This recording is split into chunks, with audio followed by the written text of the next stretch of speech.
আজ ব্রিগেডের আরো একটা ছবি আপনাদের সামনে তুলে ধরবো। মুখ্যমন্ত্রী শুভেন্দুর শপথে নক্ষত্রের হাট। ব্রিগেডের শপথের সাক্ষী কারা কারা থাকলো? প্রসেনজিৎ, জিৎ, যিশু সেনগুপ্ত এবং হাজির ছিলেন পণ্ডিত অজয় চক্রবর্তী থেকে মমতা শঙ্করও। কিন্তু আমরা এটা নিয়ে একটু আলোচনা করতে চাই, একটু জানতে চাই যে কিভাবে দেখছেন শিবপুরের বিজয়ী বিজেপি প্রার্থী। অবশ্যই এখন তিনি বিধায়ক রুদ্রনীল ঘোষ। সুচরিতা তার সঙ্গে সরাসরি রয়েছেন। সুচরিতা, হ্যাঁ দেখো, রুদ্রনীল ঘোষ নতুন বিধায়ক আমাদের সঙ্গে রয়েছেন। টিভি9 বাংলায় তোমাকে অনেক অনেক স্বাগত।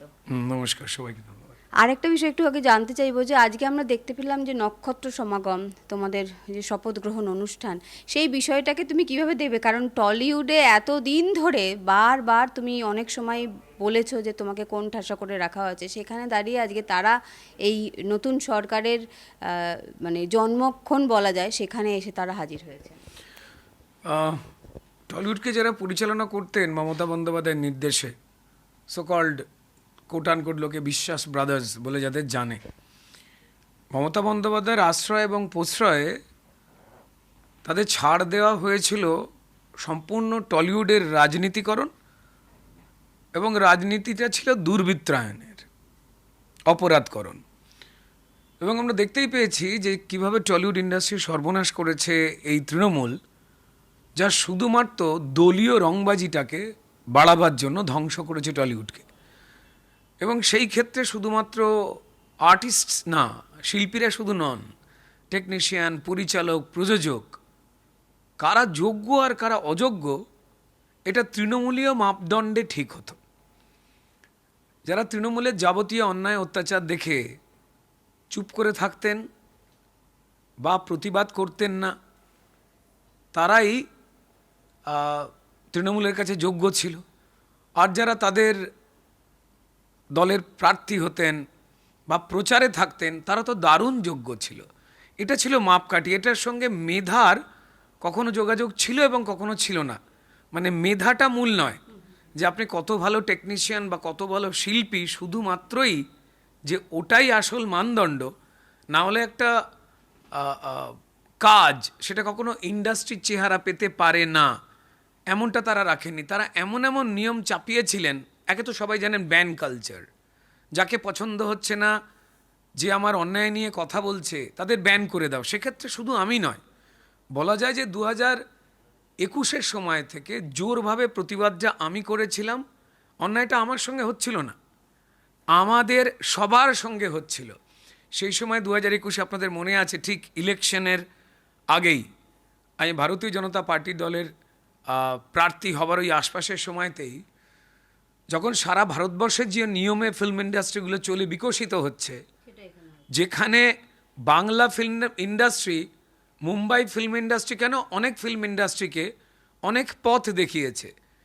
সত্যজিৎ বলুন, মৃণাল বলুন, ঋত্বিক বলুন, আরও কত মানুষ, সেটা উত্তম সৌমিত্র, উৎপল দত্তদের, রবি ঘোষেদের, ছবি বিশ্বাস, পাহাড়ি সান্যালদের, সুচিত্রা সেনদের যে ইন্ডাস্ট্রি, সেটা না কোথাও কলুষিত হয়ে গিয়ে তৃণমূল ঠিক করে দিত। যে কোনো সামাজিক অন্যায়, সামাজিক অবক্ষয়, শাসক দলের ফেলিয়ার, সেটাকে নিয়ে আপনি আলোচনা করতে পারবেন না। মানুষকে যে কষ্ট দেওয়া হচ্ছে সমাজের অন্য ক্ষেত্রগুলোতে, বলতে পারবেন না, তাহলে আপনি টলিউডে ব্যান। তো এই যে একটা মাপ, সেটাকে নিয়ে যখন আওয়াজ তুলেছিলাম, তখন আমার বিরুদ্ধে আমার টেকনিশিয়ান ভাই, যারা আমার বন্ধু, যাদের সঙ্গে একসঙ্গে চা বিড়ি ভাগ করে খেতাম, তাদেরকে দিয়ে জোর করে আমার বিরুদ্ধে বুকে কালো ব্যাচ লাগিয়ে এই টেকনিশিয়ান স্টুডিও থেকে উত্তম কুমারের মূর্তি অবধি মিছিল বার করা হয়েছিল। সেই মিছিল দেখে হয়তো মূর্তিতে থাকা উত্তম কুমার তিনিও লজ্জা পেয়েছিলেন।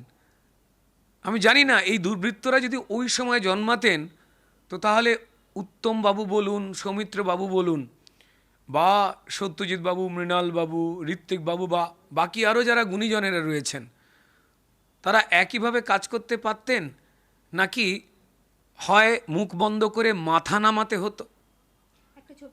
তো এই এই এই এই যে যন্ত্রণা যেটা ছিল, সেই সময় আমার বিরুদ্ধে যখন ব্যান করে দাও ঘোষণা করে দেওয়া হলো, বয়কট, ব্যান শব্দটা তখন বলা হয়নি, বলা হয়েছিল বয়কট করে দাও, তখন আমার বহু বন্ধু কিন্তু চাইলে তারা মুখটা খুলতে পারতেন, তারা খোলেননি, ফলে এদের সাহস বেড়েছে। ফলে এই একই আগুনে বাকি প্রত্যেককে এরা পোড়াবার চেষ্টা করেছে, ইন্ডাস্ট্রিটার ভবিষ্যৎটাকে তারা পুড়িয়ে দিয়েছে। আমি এমনটা বলছি না যে সবাই স্বার্থপর, বড় কড়া বা কটু লাগে, এটা মানুষ বিচার করবেন। এমনও বেশ কিছু ব্যক্তি রয়েছে যারা তাদের অন্যায় জেনেও পাশে দাঁড়িয়েছেন, যেটা দুঃখজনক। আবার এমন কিছু মানুষ ছিলেন, সেটা পরিচালক, প্রযোজক, অভিনেতা, টেকনিশিয়ানস, তারা অন্যায় জেনেও, এটা তো তাদেরও পেট বা রুজি রুটি, তাদেরও পরিবারে বৃদ্ধ বাবা মা রয়েছে, তাদেরও ইএমআই দিতে হয়। এটা তো মুম্বাই নয় যে একটা সিনেমা করলেই কোটি টাকা পকেটে চলে এলো, তা তো নয়। একেবারে বুঝতে পারছি। সুচরিতা, তুমি বা কথা বলো তাদের না। পরিবার- রুদ্রনীল এই মুহূর্তে আমাদের সঙ্গে ছিলেন।